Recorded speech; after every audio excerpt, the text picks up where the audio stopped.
Olá, essa é uma produção dos alunos Cristiano Costa, João Guilherme e Lucas Mattioli, para a disciplina Fundamentos de Arquitetura de Computadores da Faculdade do Gama. O assunto a ser retratado neste vídeo é vias de dados.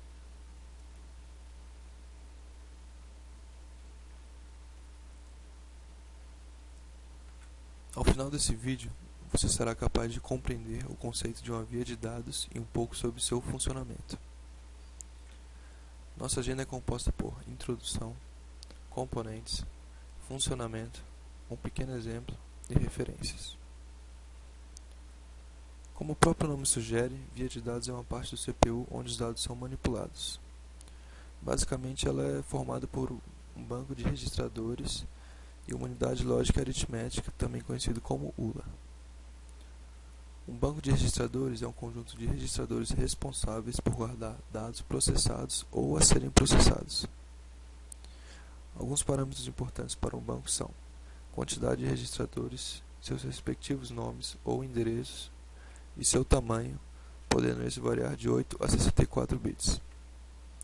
Além dos registradores, o banco possui alguns sinais de entrada ou de controle que são responsáveis por controlar como certa operação deve acontecer, e além desses sinais também há uma entrada de dados para efetuação de registros. Sobre a ULA, ela é responsável por basicamente executar operações aritméticas e lógicas em função de um sinal de controle.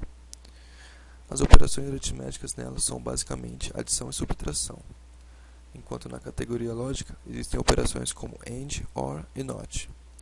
Essas operações são bem básicas, existindo outras bem mais complexas que vão depender do nível do processador. O sinal de controle na ULA é responsável por decidir qual operação deverá ser realizada entre os operandos. Esses, por sua vez, são escolhidos através de dois multiplexadores controlados pelos sinais M1 e M2. Tendo isso em mente, vamos a uma básica demonstração do funcionamento de uma via de dados.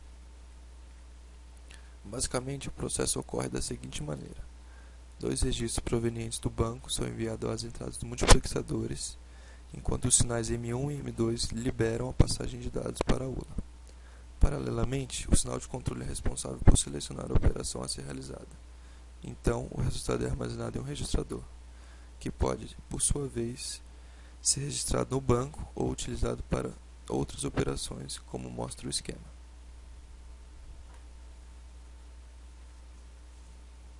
Vamos a um pequeno exemplo. Suponha que você queira somar os registradores R1 e R2 e armazenar o resultado no registrador R3.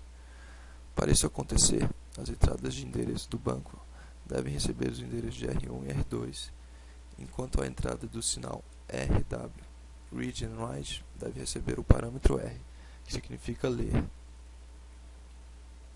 como mostra o esquema.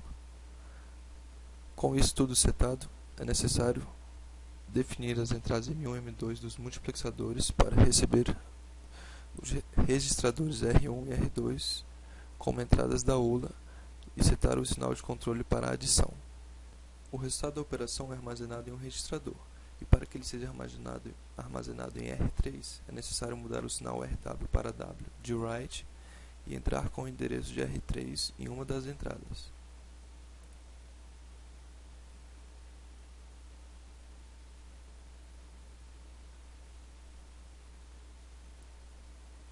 As referências utilizadas nesse vídeo foram Organização e Estrutura de Computadores de Tannenbaum e um artigo da Universidade de Campinas. Obrigado e até a próxima.